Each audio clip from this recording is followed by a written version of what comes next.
Hello everyone, my name is Shambhavi. Hope you all are doing well. So now basically today we are going to discuss about two topics, and that is basically null hypothesis and alternate hypothesis. Right? These are the two topics that we are going to see today, and related to this we are going to see some examples also. So let me just begin out with the topic name, and that is basically the first one is null hypothesis. Null hypo, and that is thesis. Okay, just give me 1 minute. Let me just make a pen a little bit like thinner. This is okay, I guess. Right, let me just write that here, that is null hypothesis. Okay, the first topic.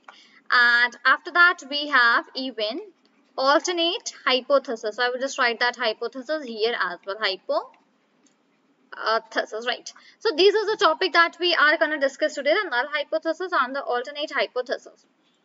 Now, in these topics, basically, first of all, I would let you know what we just understand from the null hypothesis and the alternate hypothesis, right? That's what we just say from these.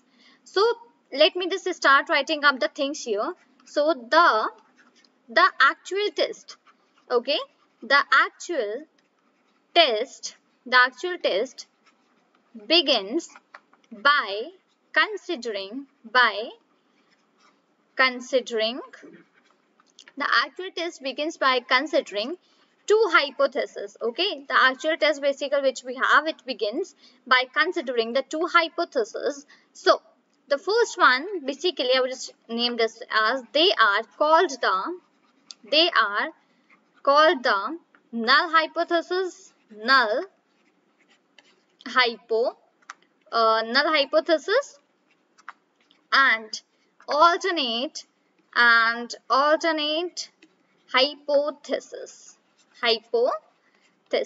right? So basically here it is written that the actual test begins by considering two hypotheses. They are called the null hypothesis and the alternate hypothesis, right? So these are the basically two hypotheses on which basically the actual test begins. Now, even in the previous video, at some places I had discussed about taking the name for the null hypothesis as well. So just read out this line, that the statistician makes a decision as to whether or not there is sufficient evidence based upon analysis of the data to reject the null hypothesis. We have seen this word in the previous videos, right? So this is the same thing that we are gonna discuss right now today, and here it is number 36, right? So let me just begin now with the things for now. But before this, I just want to let you know one thing regarding the null hypothesis and the alternate hypothesis. So basically, let me just give you one hint as well. So basically, these hypotheses, so I would just write, these hypotheses contain opposing point of views, opposing, OPPOSING, opposing viewpoints. So this is the one thing which we have here in this null hypothesis and the alternate hypothesis, that these contain the opposing viewpoints. Okay, let's begin now with both of these right now. Let me just quickly take another color right here. So let me just come down and start out with the things here. Fine. So it goes. So basically, first thing we basically define and like make the null hypothesis which H naught. Okay, we just denote the null hypothesis with this H naught. Okay, so H naught is basically the null. Okay, that is null. Just 1 second. That is the null hypothesis. Okay, null hypothesis. Fine. So H naught is the null hypothesis. Now, basically, what we just meant from null hypothesis. So moving towards that thing, let me just write out that here. So it is a statement. So I would just add on in this line only. So it is a statement. So it is a statement about the population. Simply write pop. Okay, instead of full population, simply write the short form. So it is a statement about the population that will be assumed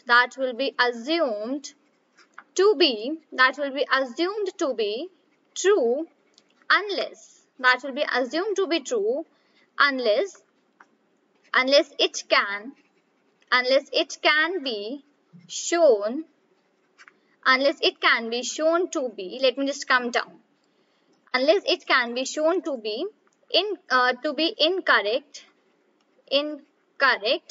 beyond a reasonable NABLE,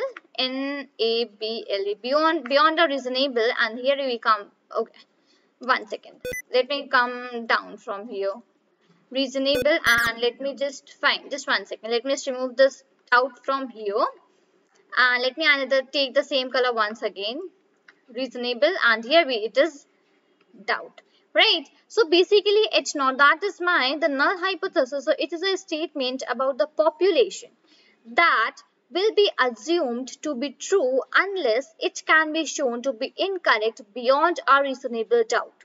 Okay, so this the null hypothesis is assumed to be true till the point it can be shown to be incorrect beyond a reasonable doubt, right? This is the whole idea regarding the null hypothesis. Fine. Same I've been telling you about the alternate hypothesis as well. Okay.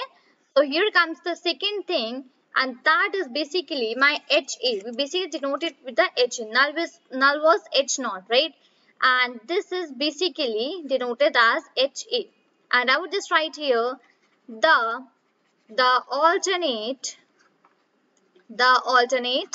hypothesis. The alternate hypothesis, right? So let's get started and see that basically what comes here.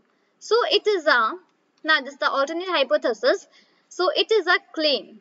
It is actually a claim about the population. It is a claim about the population that is contradictory. That is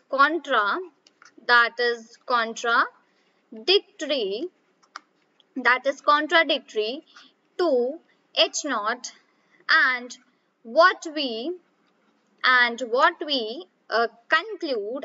conclude when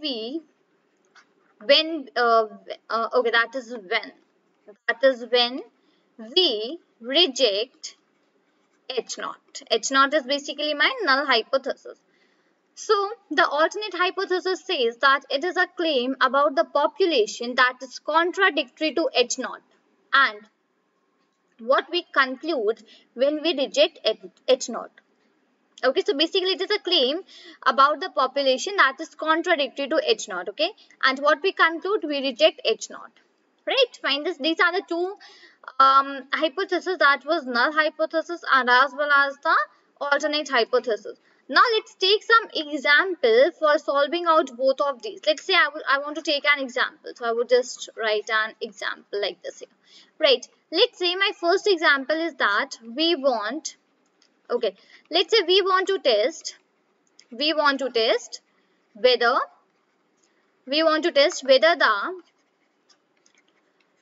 the mean grade